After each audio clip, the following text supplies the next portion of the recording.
नमस्कार व्यूअर्स, मैं हूं अमीश देवगन। रात के समय 9 बजने को हैं और आप देख रहे हैं सीएनबीसी आवाज पे टक्कर का आज का एडिशन। गृह मंत्री अमित शाह ने कहा है कि देश में घुसपैठ के लिए कांग्रेस जिम्मेदार है। यही नहीं, उन्होंने यह भी कहा है कि राहुल गांधी को अभी हार नहीं माननी चाहिए, क्योंकि अभी बंगाल हारना है, तमिलनाडु में भी उनको हार का सामना करना ही पड़ेगा। इसी बीच कांग्रेस सांसद मणिकम टैगोर ने आरएसएस पर यानी राष्ट्रीय स्वयंसेवक संघ को आतंकी संगठन अलकायदा जैसा बता दिया है। तो आज इन्हीं तमाम मुद्दों पर होगी जोरदार टक्कर सीएनबीसी आवाज पर। स्वागत है आपका सीएनबीसी आवाज के टक्कर के मंडे एडिशन में, सोमवार एडिशन में।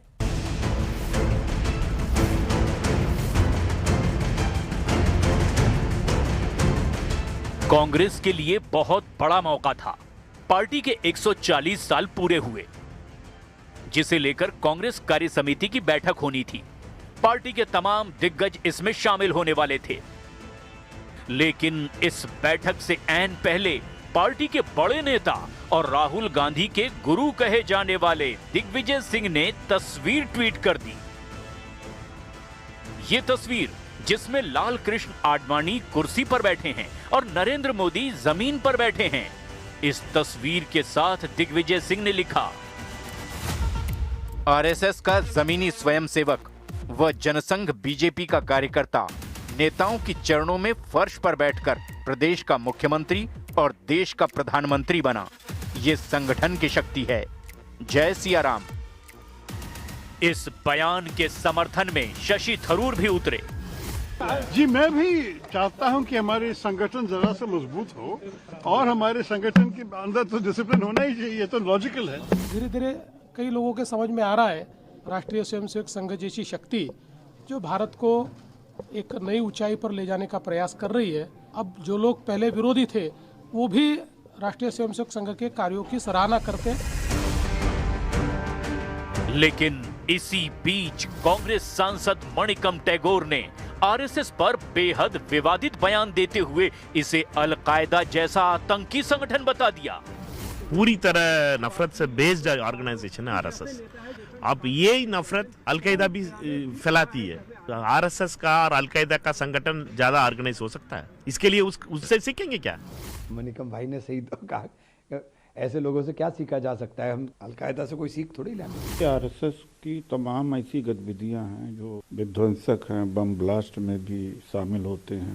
यह कांग्रेस नेतृत्व का और कांग्रेस के लोगों का बौद्धिक और मानसिक दिवालियापन है। इस बीच गृह मंत्री अमित शाह ने राहुल गांधी और कांग्रेस पर 2 दिन में 2 बड़े हमले किए। રાહુલ બાબા અભી હજી તમે થાકી ના જાઓ હારથી. બંગાળ અને તામિલનાડુમાં એ હારવાનું છે, નક્કી કરીને રાખજો. અમે રામ મંદિર બનાવીએ, તમે વિરોધ કરો. પાકિસ્તાન પર સર્જિકલ સ્ટ્રાઇક કરીએ, વિરોધ કરો. જનતાને જે ગમે છે એનો તમે વિરોધ કરો છો. ક્યાંથી મત મળે ભાઈ? 1 लाख बीघा से ज्यादा भूमि घुसपैठियों से मुक्त कराई गई है। कांग्रेस पार्टी सालों तक इनको आगे बढ़ाते रही। लेकिन आज सबसे बड़ा सवाल है कि क्या आरएसएस के मुद्दे पर कांग्रेस के भीतर भारी टकराव है? इसी पर होगी देश की सबसे बड़ी बहस। आरएसएस पर बंट गई कांग्रेस। और अब वक्त है सुप्रसिद्ध विश्लेषण का। ये नजर डाल लेते हैं आरएसएस पे राहुल की कांग्रेस वर्सेस पुरानी कांग्रेस का विश्लेषण। महात्मा गांधी 1934 में आरएसएस के अनुशासन और बिना भेदभाव वाले कल्चर की तारीफ करी 1934 में। डॉक्टर भीमराव अंबेडकर संघ में सभी जातियों के बीच समानता देखकर खुशी हुई। अंबेडकर भी कांग्रेसी थे, लेकिन सरदार पटेल कहते हैं 1948 में सत्ता में बैठे लोगों को लगता है कि वो लाठी डंडे के दम पर आरएसएस को कुचल देंगे। लाठी चोरों डकैतों के लिए होती है, वो आरएसएस देशभक्त है जो भारत से प्यार करता है। यह सरदार वल्लभ भाई पटेल के बयान था। सरदार साहब ने यह बात को कही थी। पंडित नेहरू ने 1963 के अंदर गणतंत्र दिवस की परेड में आरएसएस को शामिल होने का न्योता दिया था। लाल बहादुर शास्त्री सच्चे पक्के कांग्रेसी, इनको मैं मानता हूं, पाकिस्तान से युद्ध के दौरान आरएसएस को दिल्ली में ट्रैफिक संभालने का जिम्मा दिया और बखूबी निभाया।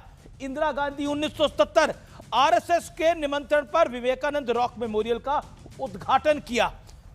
राहुल गांधी, अब आता है राहुल गांधी का युग। 2023 आरएसएस को आतंकी संगठन मुस्लिम ब्रदरहुड जैसा बताया।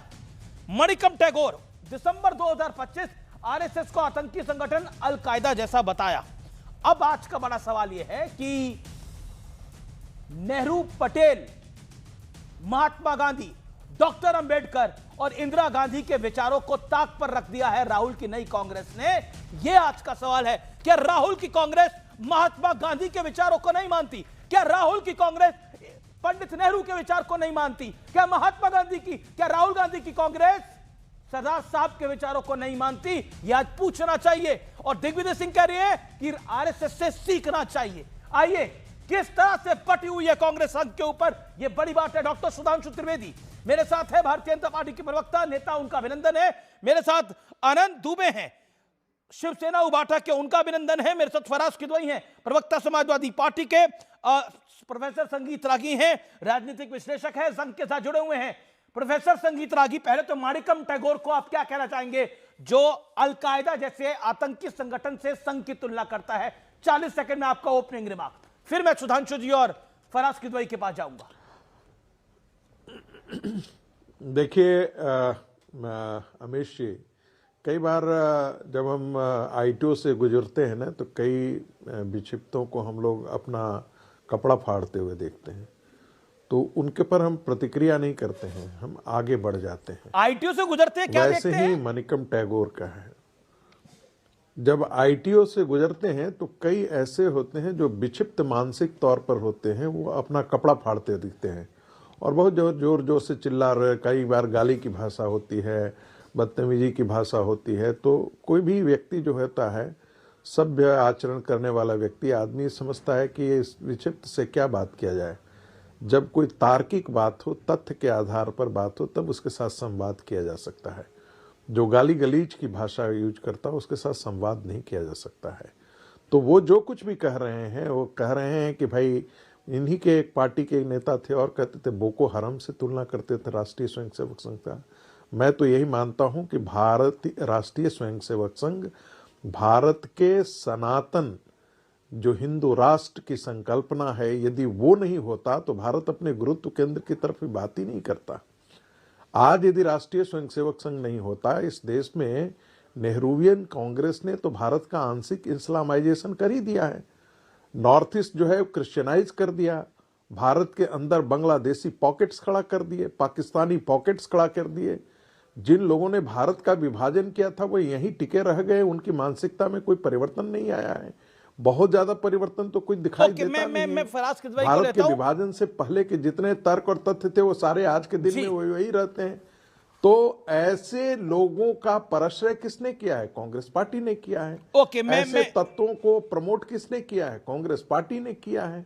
इन्हीं के पार्टी ये है ना जिन्होंने कहा था कि नरेंद्र मोदी का बोटी बोटी काट देना, ऐसे लोगों को तो ये प्रमोट करते हैं। तो इनकी मानसिकता समझ में आती है। और राहुल गांधी, बांग्लादेश के अंदर हिंदू मारा जा रहा है, राहुल गांधी की चूं जुबान नहीं निकलती है। बंगाल के अंदर हिंदू मारा जाता है और जिहाद किया जाता है हिंदुओं के खिलाफ, बांग्लादेश में जिहाद हो रहा है। वो क्या बांग्लादेश के जिहादी और भारत के जिहादी में कोई अंतर है क्या? बिल्कुल ही नहीं है। ये तभी तक आपको अंतर दिखाई दे रहा है अमित जी, चूंकि भारत के अंदर अभी हिंदू मेजोरिटी है। जिस दिन ये माइनॉरिटी मेजोरिटी में कन्वर्ट कर देगा ना, आपका okay, you made your point. मैंने आपको 1 मिनट दिया था, लेकिन आपने 2-2.5 मिनट में अपनी बात को रखा। ओके प्रोफेसर आगे, you made your point. Okay, मैं रुक करता हूं फराज किदवई का। फराज किदवई, आरएसएस क्या कोई आतंकी संगठन है, ऐसा आप मानते हैं जो माणिकम टैगोर लिख रहे हैं, कह रहे हैं? नहीं अमीर जी, मैं ऐसा बिल्कुल नहीं मानता हूं। और मैं अपने कांग्रेस के जो साथी हैं उनको मैं ये बिल्कुल मशवरा देना चाहता हूं कि ऐसी कोई बातें ना करें जिससे भारतीय जनता पार्टी और आरएसएस को पानी और खाद मिले। अमीर जी, आपने अपने शुरुआती जो आपका एड्रेस था उसमें बहुत अच्छी अच्छी चीज़ें बताई और काफ़ी उससे नॉलेज भी बढ़ती है हम लोगों की। सरदार पटेल जी के बारे में आपने बात की, अंबेडकर जी के बारे में बात की, गांधी जी के बारे में बात की। वैसे तो बहुत कुछ है, सरदार पटेल जी ने भी बहुत कुछ लिखा है, अंबेडकर साहब ने भी बहुत कुछ लिखा है, उसके लिए ऊपर लंबी चर्चा हो सकती है, लेकिन हम एक छोटी सी चीज बता देते हैं कि 1949 में सरदार पटेल ने जयपुर में आरएसएस के लिए कुछ कहा था। उन्होंने कहा था कि हम आरएसएस या किसी भी दूसरे सांप्रदायिक संगठन को देश को गुलामी या बंटवारे के रास्ते पर वापस नहीं जाने देंगे। तो ये सरदार पटेल जी ने ये भी लिखा था। तो मुझे लगता है कि पूरी बात अगर हो तो देश के लोगों के पास अच्छी आती है। अभी यह हुआ कि इनसे सीखें क्या, अमीर जी आपने भी बोला और शायद किसी और साथी ने तो इनसे क्या सीखें हम? इनसे यह सीखें कि अगर कोई बलात्कारी हो और वो इनकी आइडियोलॉजी का हो तो उसको माला पहनाओ। इनसे यह सीखें यार, इसको ये जरा आरएसएस से क्या सीखें? इनसे यह सीखें कि अगर गांधी जी की हत्या हो जाए तो उसके बाद में मिठाई बांटो। इनसे क्या सीखें कि भारत के संविधान को रिजेक्ट कर दो। इनसे क्या सीखें? अब आप देखिए कि इनसे क्या हम यह सीखें कि के सुदर्शन जी बोलते हैं कि the English culture connects our children to lesbianism and free sex which is not objectionable in west. तो क्या इंग्लिश कल्चर से हम ये सीखते हैं? हिंदी आरएसएस से ये सीखे? हां, मैं बता देता हूं। क्या हम इनसे यह सीखें कि एज पर मिस्टर के सुदर्शन जो इंग्लिश कल्चर है वो लेस्बियनिज्म को आगे बढ़ाता है और फ्री सेक्स को आगे बढ़ाता है? तो इनके आइडियोलॉग से क्या हम यह सीखें? इंग्लिश स्कूल में क्या इसीलिए पढ़ाना हम अपने बच्चों को छोड़ दें? और ये ऑर्गेनाइजर में छपा था, मैं अपने मन से नहीं बोल रहा हूं, कहिएगा तो किताब बता दूंगा। ओके, मैं सुधांशु त्रिवेदी का रुख करता हूं, उसके बाद मैं कांग्रेस के पास चलूंगा। ओके, सुधांशु त्रिवेदी जवाब। देखिए, फराज किदवई साहब ने जयपुर में जिस उद्बोधन की बात की वो तो 1948 का है साहब, वो 1907 कहाँ है? 7 में आरएसएस नहीं था, 60 में सरदार पटेल नहीं थे। बोला सर मैंने, तो कृपया आप बता सकते हैं आपने किस ईयर का उल्लेख किया? मैंने 49 बोला है सर, 7 नहीं, 1949 बोला है सर। बिल्कुल। अब हाँ, सुनिए। बिल्कुल, सरदार पटेल ने गुरु गोलवलकर जी को लेटर लिखा था, उसमें जयपुर और लखनऊ दोनों के भाषण का उल्लेख किया था। लखनऊ का भी बता देता हूं, 6 जनवरी 1948 सरदार पटेल लखनऊ की रैली में बोलते हैं कि कुछ लोग हमारे ये चाहते हैं कि आरएसएस को डंडे के जोर पर नियंत्रित किया जाए। यह महात्मा गांधी की हत्या से 24 दिन पहले का है, लखनऊ में 6 जनवरी 1948। परंतु आरएसएस देशभक्तों का संगठन है, उन्हें उनका दिल जीतकर साथ में मिलाकर काम करना चाहिए। डंडा तो चोरों और बदमाशों के लिए होता है। दूसरा एग्जाम्पल बोलता हूं, जो सरदार पटेल जी के बारे में जीवनी लिखी है वी शंकर, उनके जो आईसीएस सेक्रेटरी थे, यानी जैसे आज आईएएस होते इंपीरियल सिविल सर्विसेज, उन्होंने अपने में लिखा है कि सरदार पटेल का विचार था कि हिंदू समाज को अधिक संगठित और व्यवस्थित होना चाहिए। इससे अपने अंदर की वह एकता को मजबूत रख सकेगा और मुस्लिम समाज की एग्रेसिवनेस को बेहतर ढंग से टैकल कर सकेगा। इसके आगे वी शंकर लिखते हैं, इस दृष्टि से उनके विचार आरएसएस के बहुत नजदीक थे। और फराज किदवई साहब, और आप तो पढ़े लिखे व्यक्ति हैं, चूंकि आप उन चीजों पे डिटेल में जाते हैं, इसलिए मैं कहना चाहता हूं, सपा में बहुत ही कम ऐसे प्रवक्ता हैं जो थोड़ा अमीश जी रिसर्च करते हो, पढ़ लिख के आते हो, तो मैं इसलिए कहना चाहता हूं 10 अक्टूबर 1949 कांग्रेस ने प्रस्ताव पारित किया सीडब्ल्यूसी में कि आरएसएस के लोग कांग्रेस ज्वाइन कर सकते हैं। तब जवाहरलाल नेहरू बाहर थे राष्ट्रमंडल सम्मेलन के लिए, नेहरू लौट के आते हैं और उसको रिवर्स करवाते हैं नवंबर 1949 में। और द्वारका प्रसाद मिश्रा जो कांग्रेस के बड़े वरिष्ठ नेता थे, बाद में मध्य प्रदेश के चीफ मिनिस्टर भी रहे, उन्होंने इस पे आश्चर्य व्यक्त किया कि भाई जब जमाते इस्लामी के लोग कांग्रेस ज्वाइन कर सकते हैं, उनके लिए समस्या नहीं है, तो राष्ट्रीय स्वयंसेवक संघ जैसे राष्ट्रभक्त संगठन के लिए समस्या क्या है? यह समझ से बाहर है। और फिर जो आपने कहा डॉक्टर अंबेडकर ने जो बोला है और जो अन्य चीजों में बोला है, फराज साहब, डॉक्टर अंबेडकर ने जो बोला है अगर वो पता लग जाए तो मुझे लगता है कांग्रेस वालों के तो पैर के नीचे की जमीन सरक जाएगी। डॉक्टर अंबेडकर ने तो यहां तक बोला हुआ है कि मुस्लिम समाज के लिए, वो तो उनका बड़ा फेमस है कि मुस्लिम समाज के अंदर जो भाईचारा है वो एक क्लोज कंपार्टमेंट है, केवल अंदर वालों के लिए भाईचारा, बाहर वालों के लिए नफरत है। उन्होंने यहां तक बोला है कि एक लाइन और बोल दूं। हाँ, बोल दिए, एक लाइन कंप्लीट कर दें फराज किदवई। आप चलिए, हाँ, देखिए, बोल सकता हूं मैं कि ये जी जी बोलिए सुधांशु जी। हाँ, देखिए, डॉक्टर अंबेडकर ने यहां तक लिखा कि यदि उनके सामने ऑप्शन आए ना, लोग बहुत कहते हैं भगवान धर्म, बौद्ध धर्म क्यों स्वीकार कर लिया, बौद्ध धर्म। अरे डॉक्टर अंबेडकर ने बहुत साफ लिखा है, उन्होंने कहा कि मैंने क्रिश्चियनिटी या इस्लाम इसलिए नहीं स्वीकार किया कि मैं जिस धर्म में जाऊंगा डिप्रेस क्लास का एक बड़ा तबका उधर जा सकता है, और अगर डिप्रेस क्लास के लोग क्रिश्चियनिटी या इस्लाम में गए तो वर्ड यूज किया, they will be D nationalise, वो भारतीयता से अलग हो जाएंगे। भाई साहब, ये तो अभी तक किसी आरएसएस वाले ने भी नहीं बोला है। इसलिए मैं कहना चाहता हूं, स्वतंत्रता कालखंड के महापुरुषों के विचार पढ़ेंगे, और अगर ये मार्क्सवादी मैकालेवादी चश्मा हटा के पढ़ेंगे तो दूध का दूध, पानी का पानी। ओके फराज, दो चीजें बहुत अहम हैं। आरएसएस जैसा संगठन जो कि अपनी परवाह नहीं करता और देश की परवाह ज्यादा करता है, क्या आपको लगता नहीं है जहां पे परिवारवाद पीछे है, जहां पे परिवारवाद आगे नहीं है, उनसे सीखने की बजाय उनको गाली देकर के काम चल जाएगा? मुझे बताइए, संघ में परिवारवाद नहीं होता। नहीं अमीर जी, देखिए, गाली देने, संघ में जातिवाद भी नहीं होता। गाली देने का कोई पॉइंट, संघ के ऊपर आपका एक ही ऑब्जेक्शन है कि संघ हिंदुओं की बात करता है, यही तो ऑब्जेक्शन है। सर सुनिए, आप बोल रहे हैं कि आरएसएस जो है वो जातिवाद नहीं करता है। जरा एक अपनी रिसर्च टीम से बोलिएगा कि वो एक नाम टाइप करेंगे, भंवर मेघवंशी। उन्होंने एक किताब भी लिखी है। भंवर मेघवंशी एक कार सेवक भी थे, और 1992 में जब राम जन्मभूमि और बाबरी मस्जिद वाला जो एपिसोड हुआ है, तो वो अयोध्या से पहले तक कहीं गए भी थे, और वो आरएसएस के एक बहुत बड़े प्रचारक थे।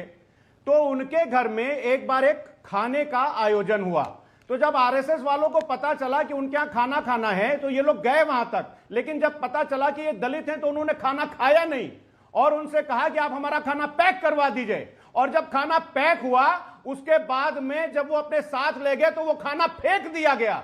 ये घोर जातिवादी है अमीर जी, आप क्या बात कर रहे हैं? और ये मैं कुछ नहीं बोल रहा हूं, ये भंवर मेघवंशी ने अपनी किताब में लिखा है, आप लोग उसको जाकर के पढ़ लीजिएगा। और दूसरी बात, बड़ी बड़ी बातें कर रहे हैं सुधांशु जी ने। देखिए सुधांशु जी, आपसे मैं हाथ जोड़ करके विनती कर रहा हूं कि बाबा साहब अंबेडकर को लेकर के हिंदू मुसलमान मत कोट किया करिए। ये चर्चा कम से कम 10 घंटे की चली जाएगी, क्योंकि बाबा साहब के ऊपर 5 किताबें पीछे लगी हुई हैं। मैं सिर्फ एनिलिएशन ऑफ कास्ट और दूसरी किताबों का तो नाम भी नहीं लूंगा, वो अच्छा नहीं लगता इतने बड़े चैनल पर लेते हुए। लेकिन मैं एक चीज बस बोलना चाहूंगा कि सुधांशु जी से भी पूछना चाहूंगा, अमीर जी, और आपसे भी, कि जिन लोगों ने आजादी के आंदोलन में कभी भी हिस्सा नहीं लिया, जिन लोगों ने John Herbert governor of Bengal को 26 जुलाई 1942 को चिट्ठी लिखी और चिट्ठी लिख करके ये कहा कि क्विट इंडिया मूवमेंट को कुचल देना चाहिए, जिन लोगों ने फजलुल हक के साथ सरकार बनाई, और अब ये बोलेंगे कि कृषक प्रजा पार्टी का था, तो उसका जवाब मैं पहले ही दे दूं कि 1942 में सरकार बनने से पहले फजलुल हक पाकिस्तान रेजोल्यूशन पास कर चुके थे, उसके बाद भी इन्होंने फजलुल हक के साथ सरकार बनाई। तो अमीर जी, इनसे हम क्या सीखें? इनसे ये सीखें कि दलित के घर खाना ना okay let Sudhanshu Trivedi reply to this, then big one coming. Okay doctor Sudhanshu Trivedi, Sangh से क्या सीखे? संघ का खेल निराला है, जातियों में बांटने का खेल आप करते हैं, और आप डिवाइड एंड रूल करना चाहते हैं, आप नफरत फैलाना चाहते हैं, एक ऐसी नफरत जो कि देश में दरार पैदा करती है, जो क्रिश्चियन बनाने से मना करती है, जो मुसलमानों के खिलाफ ऐसा बोलती है। ये कांग्रेस की लाइन है, ये समाजवादी पार्टी की लाइन है।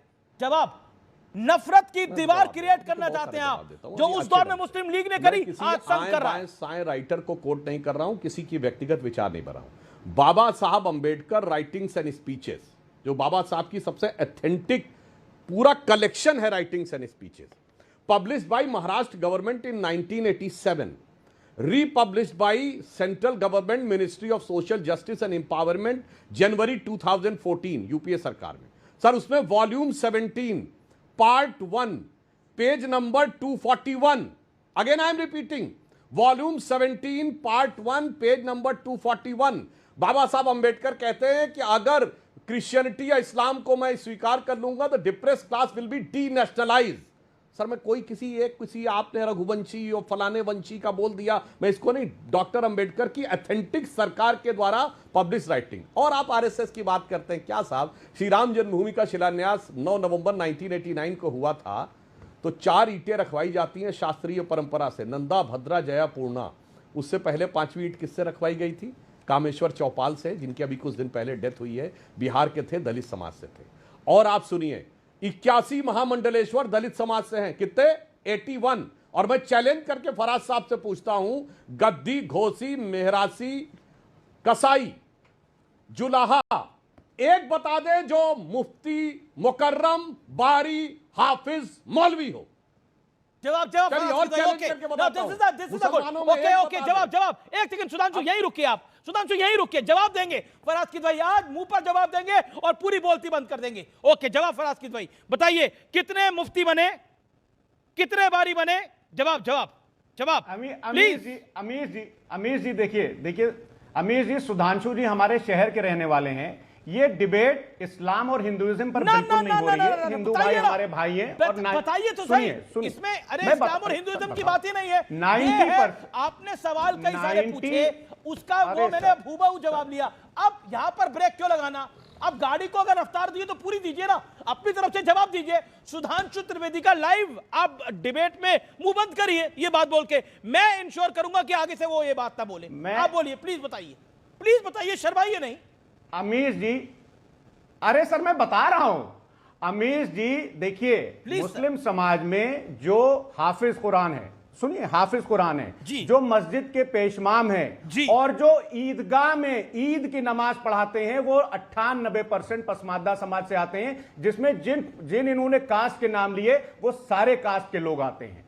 जो फॉरवर्ड समाज है जिससे मैं आता हूं, हम मस्जिद में नमाज नहीं पढ़ाते हैं, हम आपके सामने आकर के डिबेट करते हैं। तो ये जो है सुधांशु जी का जो ये जो नैरेटिव है, ये परसेप्शन है, बिल्कुल गलत है। ईदगाह में नमाज हो, चाहे मस्जिदों में नमाज हो, चाहे हाफिज कुरान हो, ज्यादातर जो है वो 95% पसमानदा कम्युनिटी से आते हैं। और कोई सवाल है? ओके सुधांशु जी, जवाब मिला आपको, लेकिन ये जवाब आपने बदल दिया अपने तरीके से। ओके सुधांशु जी, नहीं, मगर फराज साहब कोई बात नहीं, मैं आपकी मजबूरी समझता हूं कि वहां अशरफ में से ही बनेगा, मगर हम अपने बताए देते हैं। हमारी साध्वी निरंजन ज्योति जी मल्लाह समाज से आती हैं। उनकी जाति कुछ राज्यों में, यूपी में ओबीसी में है, दिल्ली में शेड्यूल कास्ट में है। वो निरंजनी अखाड़े की महामंडलेश्वर है, ओबीसी वर्ग से। वैसे तो कहा जाता है कि जात न पूछो साधु की, मगर अब राहुल गांधी जात जात जात जात जात इतना कहने लगे तो मैं बताना चाहता हूं, हमारे जो साध्वी हैं, साधु हैं, जो ओबीसी वर्ग से हैं, बड़े बड़े, उमा भारती जी, साध्वी निरंजन ज्योति जी, साध्वी रितंभरा जी, ये अपने जो पहले सांसद रहे हैं साक्षी महाराज, और अभी हमारे महर्ष बाल योगी उमेश नाथ राज्यसभा में है, वाल्मीकि समाज से हैं। वाल्मीकि समाज जो हमारे एससी में भी सबसे नीचे माना जाता है। और विश्व हिंदू परिषद ने ऑफिशियली बयान दिया है, 2024 में चेक करके जाके कोई देख ले, 50,000 पुजारी जो ट्राइबल एरिया में काम कर रहे हैं वो एससी और एसटी में से हैं। कितने साहब? 50,000। इसलिए बिल्कुल सही बात है, उसको छोड़िए, इस्लाम और हिंदुइज्म के ऊपर कोई बहस नहीं, मगर मैं एक पक्की बात बताना चाहता हूं। अभी फराज साहब ने एनिलेशन ऑफ कास्ट कोट किया। अमीश जी, आपके लाखों दर्शकों से कहता हूं, गांधी जी का जितना नुकसान गांधीवादियों ने किया, अंबेडकर जी का उतना ही नुकसान अंबेडकरवादियों ने किया। एनिलेशन ऑफ कास्ट में पेज नंबर 232, 33, 34, 35, क्योंकि एडिशन में एक एक अलग हो जाता है। जिस एडिशन में मैंने पढ़ा उसमें 234, कोई जाके चेक कर ले। डॉक्टर अंबेडकर क्या कहते हैं कि फ्रेटर्निटी, इक्वलिटी एंड इंडिपेंडेंस, यानी समानता, बंधुता और स्वतंत्रता का, हिंदी में बोले दे रहा हूं, वो इंग्लिश में लिखा है, का जो विचार है, अक्सर लोग ये मानते हैं ये विदेशों से ही आया है, पश्चिम से आया है, मगर डॉक्टर अंबेडकर कहते हैं इसके लिए पश्चिम को देखने की जरूरत नहीं है, यह उपनिषदों में है। फिर कह रहा हूं, annihilation of caste page number 234, doctor Ambedkar कहते हैं समानता, बंधुता और एकता का भाव जो है यह उपनिषदों से है। इसीलिए मैं फराज साहब कहना चाहता हूं, और जो हमारे कांग्रेस के लोग हैं, फराज साहब तो खैर पढ़े लिखे हैं, बाकी जो बेपढ़े लिखे घूमते रहते हैं, पश्चिम दौड़ दौड़ जाते हैं ना हमारे नेता, कोलंबिया, कभी सुधांशु जी, ये सही है आपका कहना कि फराज साहब पढ़े लिखे हैं, अच्छे प्रवक्ता हैं, अखिलेश जी के लिए एक एसेट है, आप भी अपनी पार्टी के लिए एसेट है। लेकिन मेरा एक छोटा सा सवाल है, इसका जवाब आप जरूर दीजिएगा। क्या आपको लगता है पॉलिटिक्स ऑफ कन्वीनियंस है क्योंकि संघ की विचारधारा के हिसाब से, संघ की विचारधारा के हिसाब से, नहीं संघ की विचारधारा के हिसाब से बीजेपी भी पार्टी विद द डिफरेंस थी, बीजेपी भी पार्टी विद द डिफरेंस है, लेकिन अब जब अजीत पवार को साथ लेना पड़ता है तो खेल तो वहीं खराब हो जाता है ना आप लोगों का। जी हम जवाब देते हैं। देखिए, जो संघ की बात कही तो एक बात और स्पष्ट कर दूं, राष्ट्रीय स्वयंसेवक संघ एक ऐसा अद्भुत संगठन है पूरे भारत में। यदि आपसे पूछा जाए दलित बस्तियों में काम करने वाला पूरे भारत का सबसे बड़ा संगठन कौन है, सेवा भारती जो आरएसएस का है। शेड्यूल्ड ट्राइब्स में काम करने वाला सबसे बड़ा संगठन कौन है, वनवासी कल्याण आश्रम जो आरएसएस का है। वो ट्राइबल्स जो जहां पर की एक या दो बच्चे स्कूल में, एकल विद्यालय चलाने वाला संगठन, एकल विद्यालय संगठन कौन है, वो आरएसएस का है। अब मैं पूरी बात कर दूं सर, अगर आपकी अनुमति हो 30 सेकंड के अंदर। जी। दूसरी बात, विद्यार्थियों में सबसे बड़ा संगठन एबीवीपी वो आरएसएस का है, मजदूरों में सबसे बड़ा संगठन भारतीय मजदूर संघ वो आरएसएस का है, धार्मिक दृष्टि से सबसे बड़ा संगठन विश्व हिंदू परिषद वो आरएसएस का है। और अगर आप देखें एक संगठन जिसके सबसे ज्यादा स्कूल हैं, अकेले विद्या भारती के 30,000 स्कूल हैं, पूरी दुनिया में एक संगठन के इतने स्कूल नहीं है, वो आरएसएस का है। दुनिया का सबसे बड़ा राजनीतिक दल, उसमें सारे दोनों प्रधानमंत्री आरएसएस से हुए। अगर आरएसएस को समझना है तो यह भाव मन में आना होगा कि तन समर्पित, मन समर्पित और यह जीवन समर्पित, चाहता हूं देश की धरती तुझे कुछ और भी दूं। लेकिन यहां खबर एक और आ रही है। इस समय गृह मंत्री अमित शाह ने राहुल गांधी पर हमला किया है। राहुल बाबा थकिए मत, ये गृह मंत्री के शब्द हैं। राहुल बाबा थकिए मत, अभी तो और हारना है। पश्चिम बंगाल हारना है, तमिलनाडु हारना है, 2029 में फिर से बीजेपी की जीत होगी। जनता की पसंद को आप नकारते हो, वोट कैसे मिलेंगे, सीधे तौर पे बोला है। अभी राहुल गांधी की हार अभी बाकी है। हमारे साथ अबे दुबे हैं, कांग्रेस पार्टी के नेता प्रवक्ता। अमित शाह का कहना है अभी राहुल को और हार देखनी है, बताइए क्या कहना चाहेंगे। अमीश देवगन जी चुनाव चुराकर अपनी जीत और देश की हर मोर्चे पर हार तय कर रहे हैं भारतीय जनता पार्टी अमित शाह साहब। राहुल गांधी जी देश और देश के लोगों के हक को जीत रहा है। मैं पूछना चाहता हूं अमित शाह साहब से, अमित शाह साहब आपने कहा कि हिम्मत रखिए राहुल गांधी जी, तो भारतीय जनता पार्टी से मैं अनुरोध करता हूं कि जो काम आपने किया है उसमें हिम्मत नहीं बेशर्मी की आवश्यकता है। किसान विरोधी काले कानून लेकर आना यह बेशर्मी की पराकाष्ठा थी। मनरेगा में मजदूरों के हक छीनना यह बेशर्मी की पराकाष्ठा थी। अडानी को जंगल सौंप देना यह बेशर्मी की पराकाष्ठा थी। अरावली के पर्वतों की श्रृंखला को जड़ मूल से समाप्त करने की नीतियां बनाना यह बेशर्मी की पराकाष्ठा थी। उन्नाव से हाथरस से अंकिता भंडारी तक के बलात्कारियों को सत्ता की सरपरस्ती देना यह बेशर्मी की पराकाष्ठा थी। और जिस प्रकार से त्रिपुरा के एक नौजवान का नस्लीय टिप्पणी करके हत्या कर देना। लेकिन देखिए ये जो आपकी हार की बात हो रही है, ये सिर्फ अमित शाह नहीं कर रहे, आपके सहयोगी दल भी कह रहे हैं। आपके सहयोगी दल कहते हैं कि आप चुनाव में आते हैं, पोस्टर बैनर लगाते हैं, निपट जाते हैं यानी हार जाते हैं और फिर खिसक जाते हैं। आप चुनावी टूरिस्ट हैं, ये आपके समर्थित दल कह रहे हैं। देखिए हमारे समर्थक देश के लोग हैं और हम देश के लिए लड़ाई लड़ रहे हैं। हम सत्ता की भूख की लड़ाई हमने कभी लड़ी नहीं। भारतीय जनता पार्टी तो सत्ता के नहीं होता है ना, लड़ाई लड़ती है क्या आनंद भाई? पर अमित शाह, पर इलेक्शन तो सत्ता के नहीं होता है ना। इलेक्शन तो सत्ता के लिए लड़ा जाता है। पार्टी भी आपने सत्ता के लिए बनाई हुई है, पार्टी सोशल वर्क के लिए तो है नहीं। बीजेपी भी सोशल वर्क के लिए नहीं है, बीजेपी भी पॉलिटिक्स के लिए काम करती है। सपा भी अब 2027 में यूपी में सत्ता में आना चाहती है। कैसे आएगी? मैं बोलता हूं कि हम मध्य प्रदेश जीते, छत्तीसगढ़ जीते, पंजाब जीते, भारतीय जनता पार्टी तमिलनाडु हारी, केरला हारी, पुदुचेरी हारी, बिहार तक हारी जब प्रचंड सत्ता की जीत हुई थी। प्रश्न यहां पर दूसरा है, भारतीय जनता पार्टी अनैतिक तरीके से अपोजिशन की सत्ताएं गिरा रही। महाराष्ट्र में क्या खेल किया बताइए? महाराष्ट्र में ईडी सीबीआई के फेविकोल से इन्होंने सत्ता हासिल नहीं की क्या? वहां पर जो शिंदे सेना के लोग हैं उन पर ईडी के छापे मार करके मुकदमे कर करके सुप्रिया ताई कह रही है, सुप्रिया सुले जी कह रही है सब ठीक है, 4 बार मैं जीती हूं, मैं कैसे मान लूं सब कुछ गलत है? सुप्रिया सुले के साथ तो आपका गठबंधन है, वो अदानी जी के साथ भी थी, वो कह रही थी मेरे बड़े भाई हैं। नहीं ठीक है, मैं हम सुप्रिया उनके सूले बड़े कह भाई रही है। अब मैं हमने एक उनको नेता, मुबारक। एक सेकंड, हम एक जो- नेता का बयान बता रहा हूं। ये तो अमित शाह का बयान बताया। अब आप बताइएगा ये नेता कौन है। अब ये नेता कहते हैं 2019 से पहले कांग्रेस डूब रही थी, हमने उन्हें अपनी नाव में जगह दी, उन्हें बचाया। जैसे ही वो संभले उन्होंने हमारी नाव छीन ली और भाग गए। अब ये नेता कौन है पहचानो तो जाने, जिसको पता हो वो अपना हाथ खड़ा करे। और मैं ये बता देता हूं, एक सिग्नल दे देता हूं, प्रोफेसर रागी, सुधांशु जी, फराज किदवई साहब, अभय दुबे जी, आनंद दुबे जी, मैं आपको एक सिग्नल दे देता हूं कि वो नेता प्रभावी नेता है और उसके बयान आजकल बड़े वायरल हो रहे हैं। बताइए वो कौन, बूझो तो जाने। ये मैं कोई केबीसी नहीं खेल रहा, लेकिन ये नेता ने, किस नेता ने बोला है आप बताइए। कांग्रेस की नाव डूब रही थी, हमने बचाया, इन्होंने हमारी नाव छीन ली। अब बताइए अबे दुबे, आप बताइए कौन नेता है ये? अरे गेस, एनी गेसेस? मुझे बयान याद है मुझे बयान याद है बिहार में उपेंद्र कुशवाहा का। अच्छा, वो मैं तो ये नेता का नाम पूछ रहा हूं। चलिए आप नहीं बता रहे, रुकिए। फराज साहब एक सेकंड, फराज किदवई आपसे पूछता हूं, वो नेता कौन है बताइए। हमारी पैनल में बैठा हुआ है। चलिए, और मैं अनुप्रिया पटेल जी ने यह कहा है कि उत्तर प्रदेश में जो आउटसोर्सिंग की भर्ती हो रही है उससे आरक्षण छीना जा रहा है। हाँ, हो गया, इस बात का 1 महीने से ऊपर हो गया। ये आज का बयान है, ये 1-2 दिनों का बयान है। उस बात को 1.5-2 महीने हो गए। Okay professor ragi, now your turn. हो सकता है इनके बाद जो प्रोफेसर रागी, पता है आपको कौन सा नेता है वो?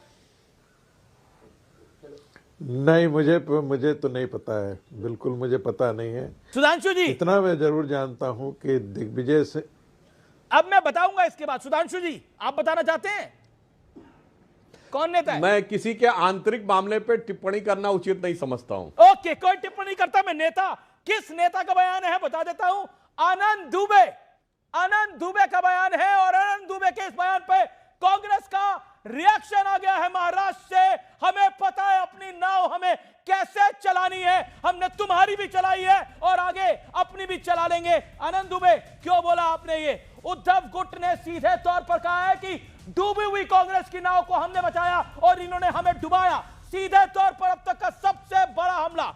और अमित शाह कह रहे हैं अभी राहुल जी को और हारे देखनी है। ओके आनंद दुबे। अमीश भाई नमस्ते। जनता के साथ साथ नेताओं का भी जीत लेते हैं आप मन, इसीलिए आप कहलाए जाते हैं अमीश देवगन।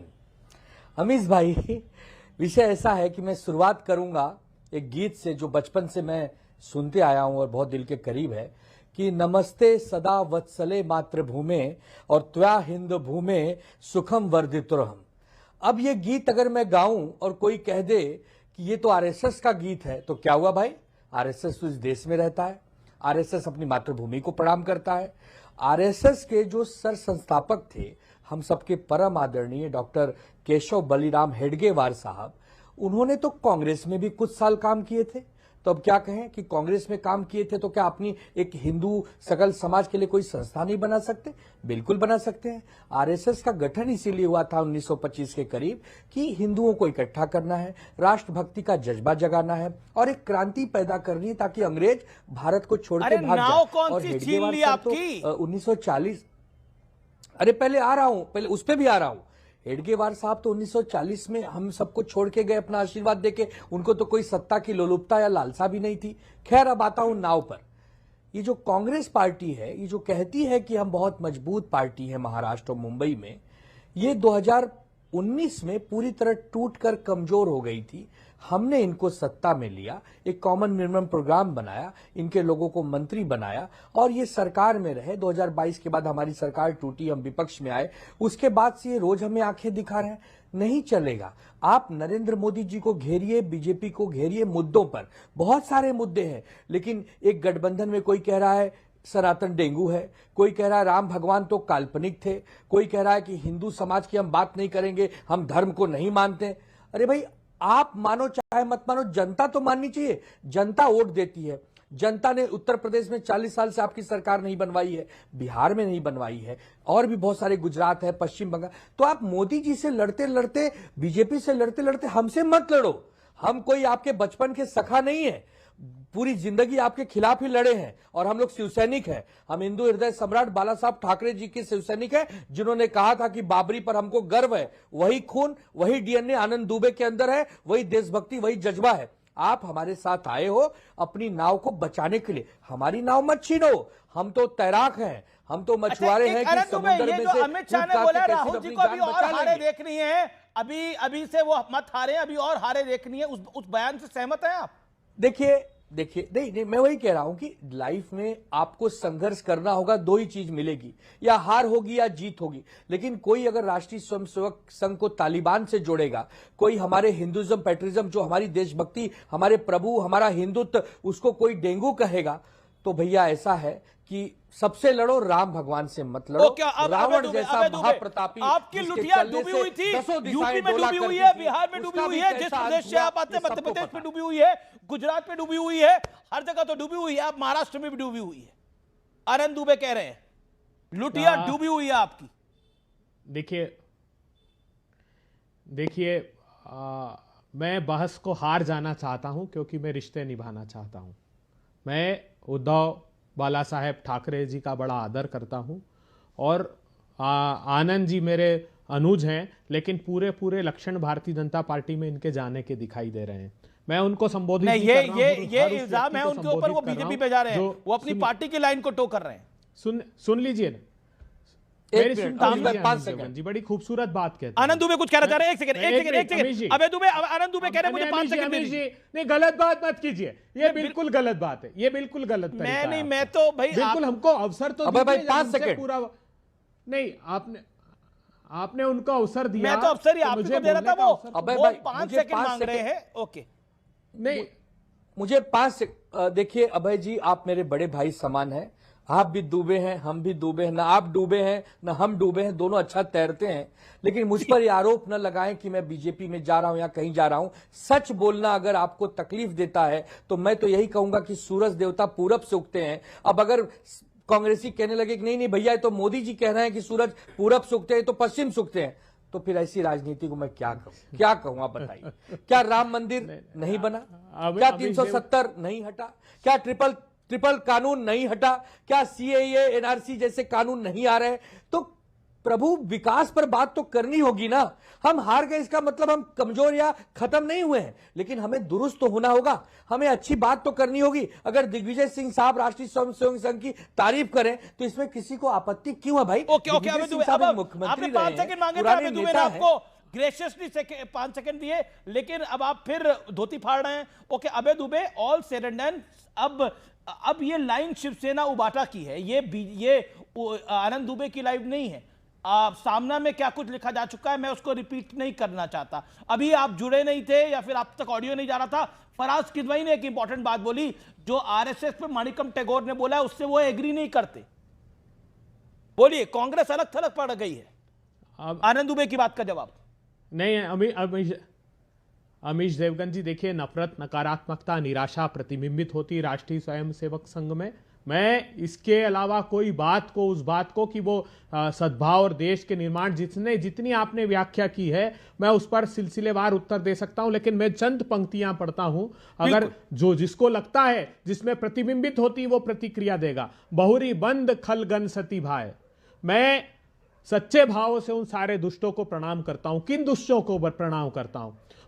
परहित हानि लाभ जिनी के रे, जो उजरे हर्ष विषाद बसेरे, जो दूसरों के हित की हानि को अपनी दृष्टि में लाभ मानते हैं, जो दूसरों के उजड़ने में हर्ष और बसने में विषाद करते हैं।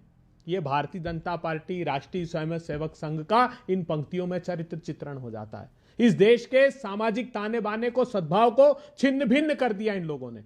आजादी के पहले से मुझे बता दीजिए, इस देश के लिए एक समर्पण का, आपने हेडगेवार जी की बात कही, हां वो नागपुर मध्य प्रांत के महामंत्री थे कांग्रेस के, लेकिन जब तक आजादी का जज्बा था वो कांग्रेस में थे। जब बरतानिया हुकूमत का समर्थन करना था तो राष्ट्रीय स्वयंसेवक संघ का निर्माण हुआ। राष्ट्रीय स्वयंसेवक संघ का एक उदाहरण बता दीजिए जिसने आजादी के आंदोलन में उनका योगदान रहा हो। आज भी जो हिंदुस्तान के विभिन्न भाषा भूषा भेषज धर्म संस्कृति संस्कार हैं, बहुलतावादी गुलदस्ता है, उसको आप बंच ऑफ थॉट्स पढ़िए, राष्ट्रीय स्वयंसेवक संघ का गोलवलकर जी की किताब। उसमें वो जो हमारे बहुलतावाद है उसको अस्वीकार करते हैं, वो सिख धर्म के पृथक सिख धर्म होने से इनकार करते हैं, वो जैन धर्म के पृथक जैन धर्म होने से इनकार करते हैं, वो लिंगायत के प्रथम लिंगायत धर्म होने से इनकार करते हैं। लेकिन ये हमारे संविधान शक्तियां हैं जिसको हमको स्वीकार किया। आनंद दुबे ओके आनंद दुबे 30 सेकंड, शार्प 30 सेकंड्स।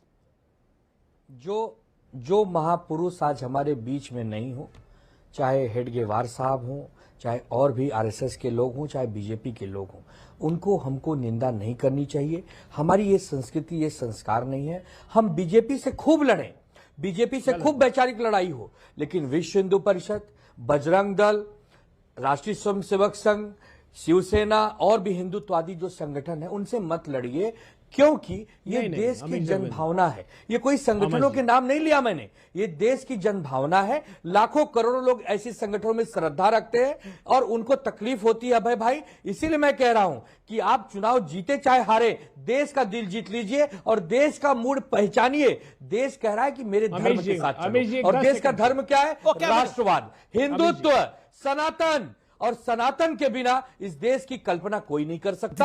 चाहे बीजेपी और आरएसएस कुछ नहीं कह रही है, शिवसेना कह रही है जो बीजेपी की विरोधी है। ओके और उधर दिग्विजय सिंह के कह रहे हैं मुझे किसी को बताने की आवश्यकता नहीं है कि तस्वीर से सीखिए। ओके अमीश जी, आपके भी वरिष्ठ है दिग्विजय जी। अमीश, मैं विनम्रता पूर्वक आनंद जी से एक आग्रह करना चाहता हूं। मैं विश्व हिंदू परिषद, राष्ट्रीय स्वयंसेवक संघ या जो अग्रणी संगठन है, वो हिंदू हितैषी अगर होते तो क्या कारण था कि नकवी साहब कहते हैं कि जो गाय का मांस खाए वो पाकिस्तान चला जाए, और केंद्र की सरकार के मंत्री रिजिजू कहते हैं कैन समबडी स्टॉप मी, मैं खाता हूं मुझे भेज के कोई दिखाए। वो केंद्रीय मंत्री रहते हैं, लेकिन नकवी साहब को बाहर कर दिया जाता है। भारतीय जनता पार्टी के मेघालय प्रांत ये बीफ पार्टी, गाय का मांस की पार्टी करते हुए कहते हैं कि साहब हम ये मैसेज देना चाहते हैं कि भारतीय जनता पार्टी गाय खाती है, गाय का मांस खाती है, लेकिन उनके खिलाफ भारतीय जनता पार्टी के लोग नहीं बोलते। संजय निषाद उत्तर प्रदेश में अगर मर्यादा पुरुषोत्तम राम के पिता और मां के प्रति इतनी अभद्र बात कह दे, उन रिश्तों के प्रति मैं कह भी नहीं सकता, लेकिन वहां जाकर लेकिन देखिए फिर विषय बार-बार विषयांतर हो रहा है। तो सीधे मैं आपको मैं ये पूछना चाहता हूं, देखिए मैं दिग्विजय सिंह की इस समय दोबारा चर्चा नहीं लेके आना चाहता। एक सुधांशु त्रिवेदी और आप प्रोफेसर रागी कुछ कहना चाह रहे थे, लेकिन ये सुधांशु जी, अमित शाह जी ने क्यों बोला कि राहुल जी को भी और हारे देखना बाकी है? सुधांशु त्रिवेदी, देखिए उस पे होता क्या है, एक कहावत होती है ना कि coming events cast their shadows before. पूत के पांव पालने में दिख जाते हैं, तो ये ऐसे पूत उत्पन्न हुए हैं अपने कुल कुलांगार, कुल कल कमल दिवाकर, अपने कुल के कुमुद कलानिधि कि पालने में ही दिख गया था। और अब जब से जो बड़े हुए हैं ऐसा निपटाया है। कांग्रेस ने अभी 140 साल पूरे किए अपने, कल परसों 140 साल की हिस्ट्री में सबसे खराब स्थिति में कांग्रेस को लाकर खड़ा किया है। तो ये दिखाई पड़ रहा। तो अमित शाह जी ने जो कहा उसमें कुछ भी नई बात नहीं है। और रही सही कांग्रेस की विचारधारा क्या है, वो दुबे जी की बात से देख लीजिए किस किस ढंग से अपनी बातों को बदलते हैं। अभी अभय दुबे जी के लिए और एक और आनंद दुबे, देखिए एक बात और कहूं, दो दुबे जी के बीच में अभी द्वंद्व हो रहा था। आमिर जी एक लाइन कह दूं, फिर आप संगीत रागी एक महाराष्ट्र के दुबे, एक मध्य प्रदेश के दुबे, अभय दुबे जी। हाँ, दो दुबे के बीच में द्वंद्व हो रहा था, मगर जो इनके नेता हैं यानी राहुल गांधी जी, उनके ऊपर एक दुबे से जुड़ी हुई कहावत मुझे याद आती है। उन्होंने 99 पाने के बाद जो जलवाए जलाल दिखाया और सारे सहयोगी दलों के मन में अपने लिए एक भय उत्पन्न कर दिया। तो एक हिंदी में कहावत होती है, चले थे चौबे छब्बे बनने, रह गए दुबे बनके। आज राहुल गांधी जी के ऊपर वही कहावत चरितार्थ होती है और इंडिया गठबंधन जिस ढंग से डिसइंटीग्रेट होता हुआ दिखाई पड़ा है। अब मुंबई में बीएमसी में भी नहीं साथ में लड़ रहे हैं, दिल्ली में नहीं साथ में लड़े, मगर एक आदमी सीरियस बात कहना मैं एक बात मैं कहना चाहता हूं। एक लाइटर नोट पे गाना है, मतलब उसका कोई किसी डूबे से कोई गहराइयां फिल्म का, डूबे डूबे डूबे डूबे डूबे। अब कौन डूबे, किस तरह से डूबे, अब मैं उस पर नहीं कह सकता। मतलब वो बहुत शानदार गाना है, किसी की प्यार मोहब्बत का गाना है, लेकिन वो प्यार में डूबे हुए हैं या राजनीति में डूबे हुए हैं। अब ये एक मतलब उसको देखिए, मैं आनंद दुबे जी की बात, मैं अमित जी, आनंद दुबे जी ने कहा नमस्ते सदा वत्सले मातृभूमि, तुम्हार अभय दुबे जी का पारा डीके शिव कुमार ने भी कहा। अरे भाई यही तो कर्नाटक विधानसभा में डीके शिव कुमार ने बोला। यस। और औकात नहीं है कांग्रेस पार्टी की कोई कार्रवाई कर दे। उल्टा स्थिति यह है कि जब वो कहते हैं नेतृत्व तो बदला जाएगा, तो इनके राष्ट्रीय अध्यक्ष मल्लिकार्जुन खड़गे जी जो खुद कर्नाटक से है, वो कहते हैं हाई कमान निर्णय okay mister Dubey, mister Dubey, mister Abhay Dubey, ऊपर हाई कमान हो जाता है कांग्रेस वाले दुबे। ओके, कांग्रेस वाले दुबे, कंफ्यूजन ना हो जाए, इसलिए मैं ये बात बोल रहा हूं।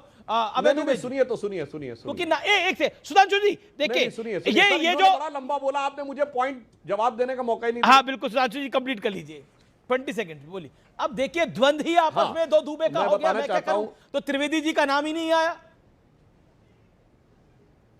देखिए मैं बताना चाहता हूं, देखिए आपकी पार्टी में, आपकी पार्टी में ब्राह्मण विधायकों की बैठक पे हंगामा हो गया। अब देखिए मेरी डिबेट के अंदर भी एक त्रिवेदी, एक दुबे, एक दूसरे तीसरे भी दुबे। अब बताइए, अब आरोप लगाने वाले कोई भी आरोप लगा देगा। नहीं, हमारी पार्टी में अमीश जी, हमारी पार्टी में जितने भी ब्राह्मण हैं वो सब धर्मनिष्ठ हैं। कुर्ते के ऊपर जनेऊ वाला कौनो नहीं है। ठीक है। अब मैं आगे एक बात कहना चाहता हूं। देखिए अब दूसरी बात, वैसे देखिए अभय दुबे जी जो है, आनंद दुबे जी, मेरा मानना है ये लोग भी धर्म में पूरा विश्वास रखते हैं, इसीलिए कोई कुर्ते के ऊपर जनेऊ नहीं दिखाता है। जो जनेऊ पहनता है वो अंदर ही पहनता है। खैर, मगर मैं बताना चाहता हूं दुबे जी, आप अभय दुबे जी भी बहुत पढ़े लिखे और सभ्य प्रवक्ताओं में हैं कांग्रेस के, मगर सर आप इतना गलत क्यों बोलते हैं कि हमने सिख धर्म को अलग होने से, मानने से इनकार किया? अरे जवाहरलाल नेहरू की सरकार के समय में डॉक्टर बाबा साहब अंबेडकर ने संविधान में जो लीगल हिंदू की व्याख्या की है, उसमें सिख, जैन, बौद्ध तीनों हिंदू के अंतर्गत है। और हिंदू मैरिज एक्ट से आज की डेट में भी, आजादी के बाद सिख, जैन, बौद्ध तीनों गवर्न होते थे। सिख 2013 तक गवर्न हुए। आपकी सरकार ने आनंद मैरिज एक्ट करके अलग किया। बौद्ध और जैन आज भी कन्वर्ट होते हैं। और इसीलिए आपकी सरकार ने सिख, जबकि मई 1950 में डॉक्टर अंबेडकर के लॉ मिनिस्टर के रूप में शेड्यूल कास्ट रिजर्वेशन का जो ऑर्डर जारी हुआ है, उसमें बहुत साफ लिखा है कि केवल हिंदू शेड्यूल कास्ट को ही आरक्षण मिलेगा। मगर उसके बाद आपकी सरकार ने सिख और बौद्ध को इसलिए इंक्लूड किया क्योंकि आपने कहा वो हिंदू की परिभाषा में आते हैं। सब इतना बड़ा झूठ मत बोला करिए। प्रोफेसर रागी काफी देर से नहीं आए हैं। प्रोफेसर रागी, इस दुबे कैसे देश के टुकड़े टुकड़े करने हैं, राहुल गांधी में आप कुछ कहना चाहते हैं? प्रोफेसर रागी देखिए, मुझे तो लगता है कि आनंद जी को अपने संजय राउत को भी समझाना चाहिए जो आरएसएस पर टिप्पणी कर रहे हैं। दूसरी बात, क्या इतने दिनों के बाद दिव्य दृष्टि खुली है? क्या ये बीएमसी चुनाव के लिए है? उनको लगता है कि बीएमसी चुनाव के अंदर जो है, यदि हम प्रो मुस्लिम यदि स्टैंड लेकर के रहते हैं तो फिर वो चीज़ें नहीं आएंगी जो लोकसभा चुनाव के समय है। मुझे लगता है कि कहीं ना कहीं आनंद दुबे जी जो पार्टी के अंदर है, कहीं ना कहीं इनके बीच में अंतर विरोध हमको साफ साफ झलकता है। तीसरी बात, जो कांग्रेस पार्टी के प्रवक्ता कह रहे हैं, देखिए मैं बहुत सम्मान करता हूं दुबे जी का, लेकिन आप राहुल गांधी की टिप्पणियों को समझ लीजिए। आप जितना संघ पर प्रहार करेंगे उतना ही संघ पावरफुल होकर के, उतना ही बलवती होकर के निकलेगा। इसलिए कि संघ के लिए सत्ता महत्वपूर्ण नहीं है, आप सत्ता के लाशे से चिपके हुए हैं। जी। तो फिलहाल सीएनबीसी आवाज के टक्कर के आज के एडिशन में इतना ही। आपको मेरा नमस्कार, गुड नाइट, धन्यवाद।